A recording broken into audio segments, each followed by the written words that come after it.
Bible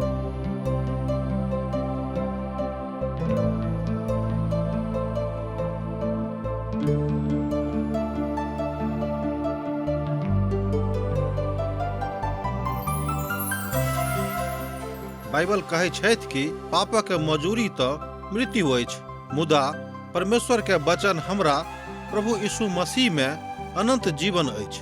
हम सब एहन काज करै छी जे परमेश्वर के अप्रसन्न करै छी, जे हमरा के सजा दिलाबऽ के पात्र बनाबै छै। मुदा बाइबल अनंत जीवन के दिस एकटा स्पष्ट मार्ग के प्रस्तुत करै छथिन। TWR के प्रस्तुति आशक इजोत यह अनंत जीवन के खोजो में चलो वाला एकटा कार्यक्रम अछि। कृपया क देखू, सुनू, जाहिसँ परमेश्वर अहाँ के जीवन के मार्गदर्शक बनल रहे। आशा के इजोत मैथिली कार्यक्रम में हम एक बेर और अहाँक अभिनंदन प्रभु यीशु मसीह के मीठ आ पवित्र नाम से कह रहल छी। हम बड़ आनंदित छी जे एक बार पुनः अहाँक सन्मुख में उपस्थित भेलहुँ।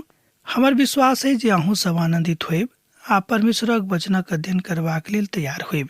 आजुक दिन हमरा सब यशायाह के पोथी तकर 61 अध्याय में पहुँच गेल छी। आजुक दिन हमरा सब 61 अध्याय के अध्ययन आरंभ कर रहलहुँ हैं बा अध्ययन आरंभ क चुकल छी। जेना अहाँ बाजियोक, प्रभु यीशु मसीह अर्थात संपूर्ण संसार के सृष्टिकर्ता प्रभु आइ अध्याय से कोट क संदर्भित क अपन सेवकाई आरंभ कने रहत। जे सेवकाई ओ अब नाजरथ में आरंभ कने रहत, एहि अध्याय में सहस्राब्दी राजक पुनरावृत्ति के विषय में सेहो बताओल गेल अछि। अर्थात 61 अध्याय में प्रभु यीशु मसीह के 1000 वर्ष के राजक के विषय में खूब जोर द क बताओल गेल अछि। एना त यशायाह के पोथी में एहि विषय पर हमरा लोकनि बेर बेर सुनैत आयल छी, मुदा एहि अध्याय में विशेष क एहि बातक ऊपर जोर देवल गेल अछि। एहि अध्याय में अर्थात 61 अध्याय में प्रथम और द्वितीय आगमनों के बीच जे अंतरण अछि तकरा विषय में बताओल गेल अछि। एठाम 3 पद में जे महत्वपूर्ण कथा के बताबैत अछि ओ यह थिक जे पवित्र पोथी के महिमा के और बेसी बढ़ा दैत अछि। अर्थात पवित्र पोथी बाइबलक महिमा के चौगुना क दैत अछि।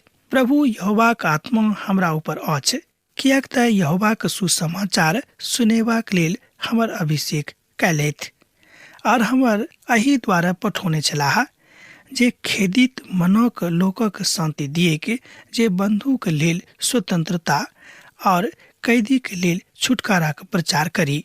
एहि बातक हमरा लोकनि एठाम यशायाह के पोथी 61 अध्याय तकर 1 पद में देख रहलहुँ हैं। आगाँ पद 2 में एहि तरह बाजल गेल अछि जे यहोवाक प्रसन्न रहबाक बरखक और हमर परमेश्वरक पलटा लेबाक दिनक प्रचार करू, जे सब विलाप करऽ वाला के शांति दिए के। एहि तरह हमरा लोकनि देखै छी कि प्रभु परमेश्वर चाहैत छथि कि अहाँक पूर्णतः शांति भेटे के। अहाँक जिंदगी में, अहाँक आत्मिक जिंदगी में, अहाँक सामाजिक जिंदगी में, अहाँक पारिवारिक जिंदगी में पूर्णतः शांति देवा के इच्छा प्रभु यीशु मसीह छनि। मुदा हाँ, अहाँ पहल करियो ओ अहाँक जिंदगी में पूर्णतः शांति क देथिन। एठाम पवित्र पोथी बाइबलक एकटा विधा क प्रस्तुत करैत हमरा लोकनि देखैत छी। ओ नव विधा थिक, अर्थात अहाँ बाजि सकलहुँ हैं कि नवा नेमक एठाम आरंभ भ जाइत अछि। तैं हमरा लोकनि कहै छी कि बहुत विद्वान सब कहैत छथि कि यशायाह के पोथी 5म सुसमाचार अछि, कियाक त यशायाह के पोथी के ई संज्ञा प्राप्त भेल छनि। विद्वान सब एहि बातक कहैत छथि। हमरा लोकनि आगाँ देखैत छी कि शब्दक दिनक विषय में बड़ कारगर कथा के विषय में हमरा लोकनि बाजि सकै छी। आर जहन ओ पोथी के खोललखिन आरो अपन कथा के बाजि सकैत छलाह, ई स्थान कतऽ छल जतऽ ई कथा बा एहि पोथी के लिखल गेल छलिक। लूका के रचल सुसमाचार, दोसर शब्द में लूका द्वारा रचित सुसमाचार 4 अध्याय के 16 पद सँ ल क 19 पद में एहि बातक संदर्भ अछि। ओतऽ अहाँ एहि बातक पढ़ि के देख सकलहुँ हैं जो अहाँक लग पवित्र पोथी बाइबिल अछि। एहि बातक बाजल गेल अछि आ तकरा बाद 61 अध्याय एक पद सन लऽ कऽ 2 पद में हमरा लोकन ए बातक देखै छी, अर्थात 61 अध्याय से हम बुझ जायब यशाया के पोथी 61 अध्याय 1 पद और 2 पद में बातक हमरा लोकन देखलहुँ हैं। ओ एक कथा के पढ़ कऽ देखा रहल छथि कि तब प्रभु के महान दास ओ बाजै छथिन कि हम पढ़ कऽ देखियो कि प्रभु के प्रेम, प्रभु के दया कोना के इसराइली लोकक सन्मुख में प्रकट भेल रहन। यह प्रेम आ यह दया ओ आजुक दिन अहाँके सन्मुख में अहाँके लेल प्रकट कऽ रहल छथि। तहन आगाँ बढ़ि जाऊँ आ प्रभु के दया के ग्रहण कऽ लिअ। लुका के रचल सुसमाचार 4 अध्याय तकर 20 आ 21 पद सेहो एहि बातक बताबैत अछि। प्रभु यीशु मसीह के आगमन यशाया के भविष्यवाणी के पूरा करैत अछि आ प्रभु यीशु मसीह के दोसर आगमन यशाया के भविष्यवाणी के सिद्ध कऽ दैत अछि। हमरा सबके प्रथम आगमनक विषय में खूब जानकारी अछि पवित्र पोथी सँ। हमरा सब प्रभु के बाट जोहैत रहब जाबे धरि हुनक द्वितीय आगमन हमरा सभक बीच में एहिठाम नहि भऽ जेतिक, अर्थात हुनक प्रथम आगमन और हुनक द्वितीय आगमन के अंतरण के विषय में हमरा लोकन एहिठाम 61 अध्याय में यशाया के दिस सँ देख रहल छी। तकरा बाद पहिल पत्रसक पोथी 1 अध्याय तकर 10 आ 11 पद में एही बातक बताओल गेल अछि।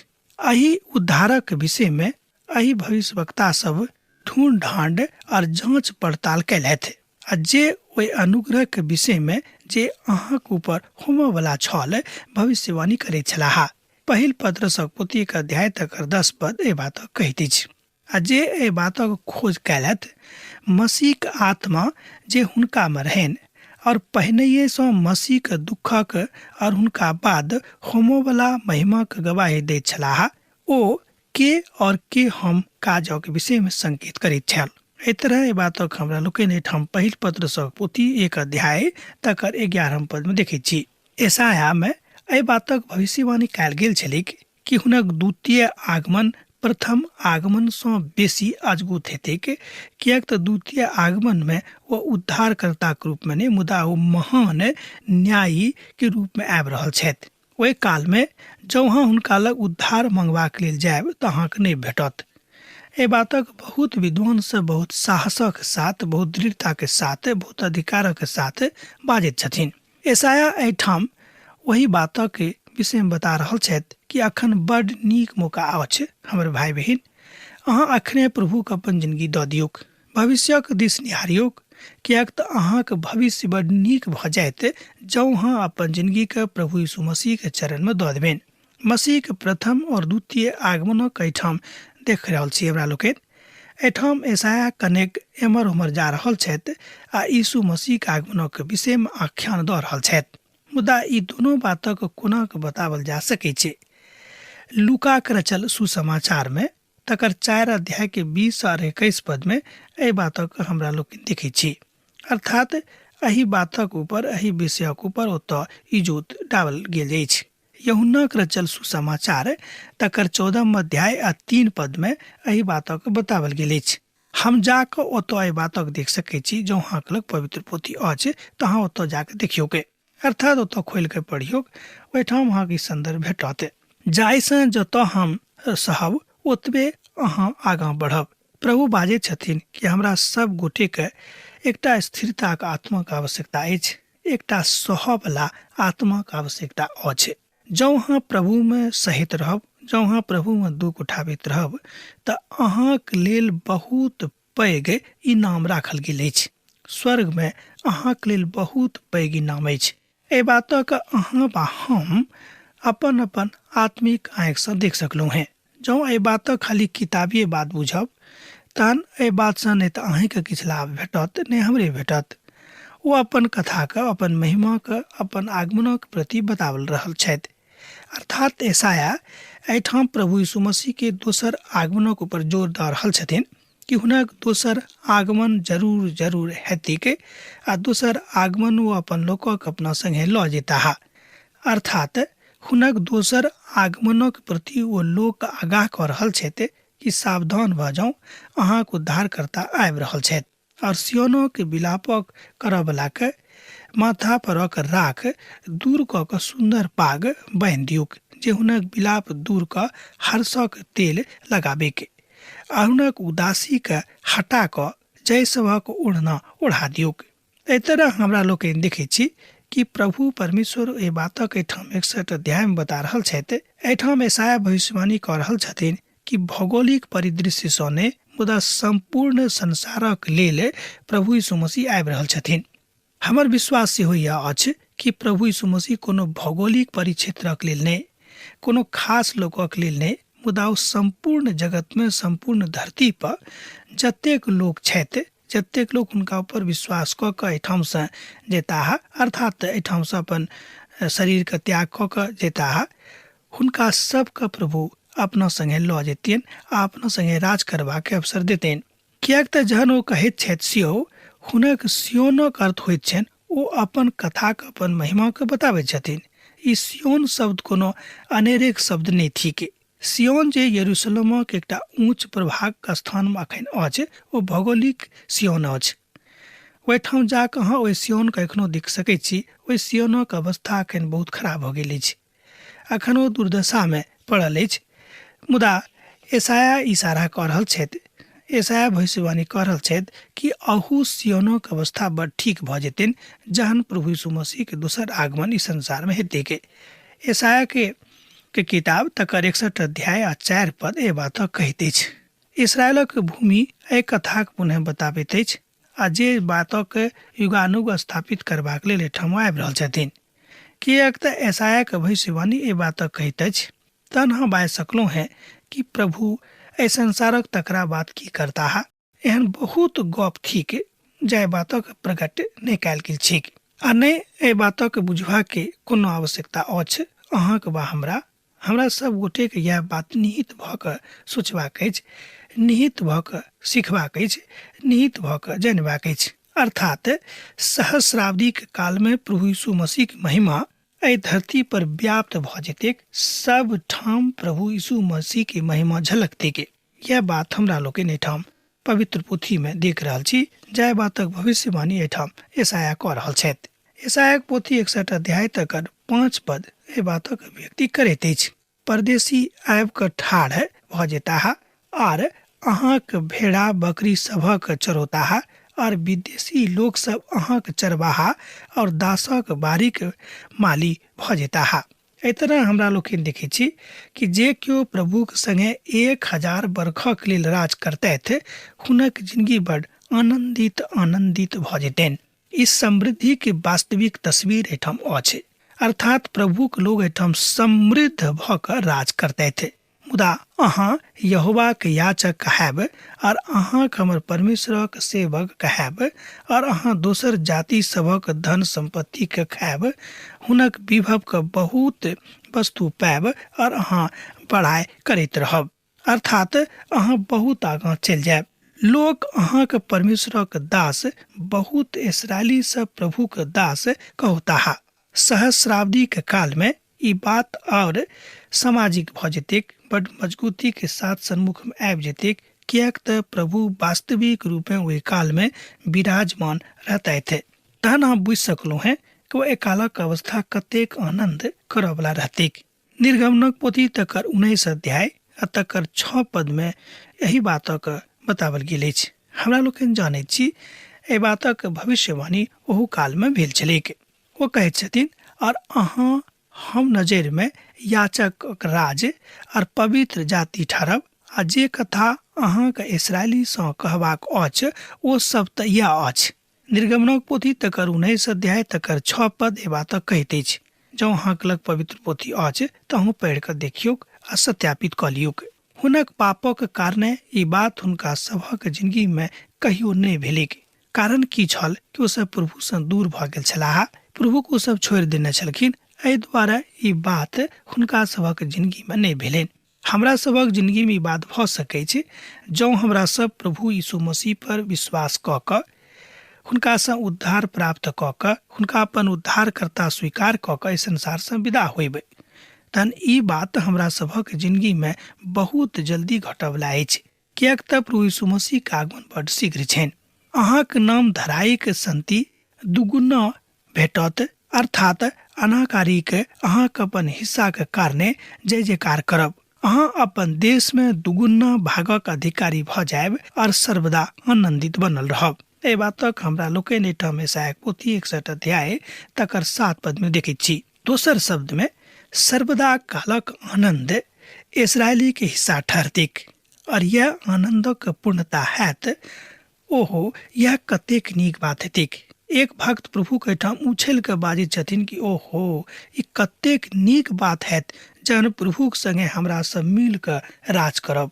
कियाक तो आत्मिक आंख से बातक देखने छलखिन, ते वो उछल के कहे छथिन कि ओहो, ई कतेक नीक बात हमरा सबक जिंदगी में हुआ बला अछि। ई कोनो कल्पनाक बात ने, ई कोनो काल्पनिक तथ्य ने, ई कोनो किताबी बात ने, ई प्रभु के वचन छेन। ई संसार में ई बात जरूर होबा बला अछि। एमे एको रत्ती संदेह नहीं अछि। कियाक त पवित्र पोथी ए बातक सत्यापित करैत अछि कि बात अवश्य के संसार में घटतिक। जौहाँ प्रभु यीशु मसीह संगे रहब, जौ हुनका संगे विदा होइब, ती बात अहूँक संग में हैत। यशायाह के पोथी 61 अध्याय तकर 8 पद एहि तरह कहैत अछि, कियाक त हम यहोवा के न्याय सँ प्रीति राखैत छी, हम अन्याय और डकैती सँ घृणा करैत छी, तै हम हुनका हुनक प्रतिफल सच्चाई सँ दऽ देब और हुनका संगे सर्वदा के वाचा बान्हब। हुनक जिंदगी और कथा के वाचा के एठाम बान्है के विषय में बाजल गेल अछि। ओहि संदर्भ में बतावल गेल अछि कि जे भविष्यवाणी एठाम यशायाह कऽ रहल छथि, प्रभु के महान दास एठाम बाजै छथिन कि भविष्यवाणी ओहि बातक दिस इशारा करैत अछि कि हुनका संगे राज करनाइ तऽ बहुत नीक बात अछि, मुदा तकर तैयारी बड़ कठिन अछि। अर्थात जौं चाहै छी कि हुनका संगे राज करी, तहन कठिन तैयारी में अहाँके लागऽ पड़त। हुनक वंश दोसर जाति में और हुनक संतान देश देशक लोकक बीच प्रसिद्ध भ जायत। आ जतेक लोक हुनका देखते आ चिन्ह लेताह जे एहि वंशक छथि जिनका परमेश्वर आशीष देने छथिन। ए बातक एठाम हमरा लोकनि यशायाह पोथी 61 अध्याय के 9 पद में देखैत छी। एठाम हमरा लोकनि देखैत छी कि बहुत मसीही विरोधी तत्व अर्थात बहुत प्रभु यीशु मसीह के नहीं मानय वाला लोक, दोसर गप में ईश्वर के नहीं मानय वाला लोक एठाम ए बातक लऽ कऽ जेताह। कियाक तऽ एठाम बहुत लोग एहन छथि जे ईश्वर के प्रभाव के नहीं मानै छथिन, जे ईश्वरक उपस्थिति पर विश्वास नहीं करै छथिन, अर्थात जे ईश्वर होयबाक के विषय में शक करैत छथि। कियाक तऽ हुनक संसारिक ज्ञान ततेक भऽ गेल छनि, हुनक संसारिक ज्ञान ततेक उद्घृत भऽ गेल छनि, ततेक उत्तेजित भऽ गेल छनि, ओ बुझैत छथि कि हमरा से बेसी और कोई ज्ञानी नहीं छथि। और आजुक युग में ई भाग ई प्रभाग कहैत अछि जे एहिठाम कथा के संदर्भित तथ्य थिक कि प्रभु में बनल रहला के विधा यह थिक। अहाँ के संदर्भ में रह पड़त। तकरा बाद हमरा लोकनि सहस्राब्दी के आनंदक कालक विषय में देखैत छी 61 अध्याय के 10 पद सँ लऽ कऽ आगाँ। ओहिठाम एहि कारणे अति आनंदित भऽ जायब, हमर प्राण परमेश्वर के कारणे मगन हैत। कियाक तो हमरा उद्धारक वस्त्र पहिरौताह और धर्मक चट्टान एहन ओढ़ा देतैथ जेना दुल्हा फूलक माला सँ अपना आप के सजाबैत छथि और दुल्हिन अपना गहना सँ अपन श्रृंगार करैत अछि। एहि तरह हमरा लोकनि देखैत छी पिता परमेश्वर कोई वाचा के जे प्रभु परमेश्वर हमरा सबक जिंदगी में बान्हि कऽ देना छथिन। प्रभु में आनंदित रहबा के यह कथा थिक, अर्थात प्रभु यीशु मसीह में अथाह आनंदित भऽ कऽ अहाँके जिंदगी बितेबाक अछि। तैं संत पौलुस बाजैत छथिन कि प्रभु में हम आनंदित छी। हमरा केतबो तकलीफ एहि संसार में भऽ जाय, हमरा प्रभु के प्रेम सँ, मसीह के प्रेम सँ केओ फरक नहि कऽ सकैत छथि। एहि बातक हमरा लोकनि रोमियो के पोथी में देखैत छी 8 अध्याय के 35 पद सँ लऽ कऽ आगाँ। ओहिठाम संत पौलुस बाजैत छथि कि हमरा प्रभु के प्रेम सँ, मसीह के प्रेम सँ केओ फरक नहि कऽ सकैत छथि, कियाक ने मृत्युए हमरा जिंदगी में आबेक। कियाक तऽ संत पौलुस अपन आत्मिक आँख सँ एहि बातक देख चुकने रहथि। यह कथा बुझनाइ, यह कथा के समझनाइ बड़ आवश्यक गप भऽ जाइ छै और अपन इच्छा के अनुसार वो दोनों चलता है, अर्थात सब प्रकार के समस्या के विषय में वो बाजि रहल छथिन। अर्थात मनु के ठाम आबि कऽ तरह तरह के समस्या के सामना करते थे, मुदा ई गप हुनका जिंदगी में नहीं हेतै के। खाली इच्छे नहीं राखब, कियाक तऽ इच्छा राखला सँ भौतिक आनंदक दिस इशारा करैत अछि। जँ अहाँक जिंदगी में भौतिक आनंद भेट रहल अछि, जँ अहाँ दैहिक आनंद में आनंदित भऽ कऽ अपन जिंदगी गमा रहल छी, बिता रहल छी, तऽ हम यह बाजब कि प्रभुक वास्तविक आनंदसँ अहाँ दूर भऽ जायब। मुदा वास्तविक आशीष यह थिक कि अहाँ प्रभुक लेल दुख उठाउ, किएक तऽ पवित्र पोथी बाइबल कहैत अछि कि संसार में अहाँक दुख हैत। प्रभु यीशु मसीह एहि बातक स्वयं बाजने छथि अपन मुखारबिंदसँ कि एहि संसार में अयलाक बाद अहाँक दुख हैत, मुदा अनंत कालक राज हमरा संग में अछि। तैं एहि आशा के साथ एहि संदर्भ में हमरा सब गोटे के जीवाक अछि कि प्रभु यीशु मसीह आनंदित रहबाक लेल अहाँके बाजि रहल छथिन। किएक तऽ जेना भूमि पर अपन उपजा के उपजाबैत अछि, हमरा लोग के एहिठाम देखै छी, किएक तऽ जेना भूमि पर अपन उपजा के उपजाबैत अछि और बाड़ी में जे किछु बाग कयने छलाह ओ उपजा के एहिठाम से जाइत अछि, वही तरह परमेश्वरक वचन हैत ओ एहिठाम से अनेरे नहि जायत। एहि बातक हमरा लोकनि देखने छलहुँ हैं 55 अध्याय में। एही बातक एहिठाम हमरा लोकनि देखै छी। यशायाक पोथी में बताओल गेल अछि कि परमेश्वरक वचन एहिठाम आबि कऽ अनेरे घुरि कऽ नहि जेतैक, मुदा ओ अपन काज पूरा कऽ कऽ जायत। जेना बरखा आबि कऽ अपन काज पूरा करैत अछि, ओ एहिठाम से उपजा कऽ घुरैत अछि, एही तरह प्रभुक वचन एहि संसार में हेतैक। कोनो बात जे एहिठाम बाजल गेल अछि, जे बतावल गेल अछि, पूर्ण रूपेण पूरित होयत। अर्थात एहन कोनो बात नहीं हैत जे पूरा भेनाइए एहिठाम से घुरि कऽ चलि जेतैक, किएक तऽ प्रभुक वचन तावल अछि। प्रभुक वचन खूब जाँचल आ परखल अछि। तैं हमरा लोकनि 34 भजनक 8 पद में देखै छी कि परखि कऽ देखियौ जे यहोवा कतेक भला छथि। अब हमरा आजुक अध्ययन एही ठाम समाप्त करबाक आज्ञा दिअ। जेना अहाँ सब हमरा एहिठाम पाती लिखैत रहै छी, लिखैत रहब, हमरा बिसरायब नहीं। प्रभु यीशु मसीह के नेह अहाँक जिंदगी में बनल रहेक। आमीन। हमर विश्वास अछि कि ई कार्यक्रम अहाँके लेल लाभदायक सिद्ध अछि। हम चाहै छी कि अहाँ अपन आशीषके हमरा संग साझा करू। जँ अहाँ के नजीक बाइबलसँ आ जीवनसँ संबंधित कोनो प्रकारके प्रश्न भऽ सकै अछि तऽ अपन समस्याके लेल प्रार्थना करबाके लेल जँ चाहै छी तऽ हमरा फोन नंबर पर जरूर संपर्क कऽ सकै छी। परमेश्वर अहाँ सबके लेल एकटा सुंदर, सुखद, आनंदित दिन प्रदान करै।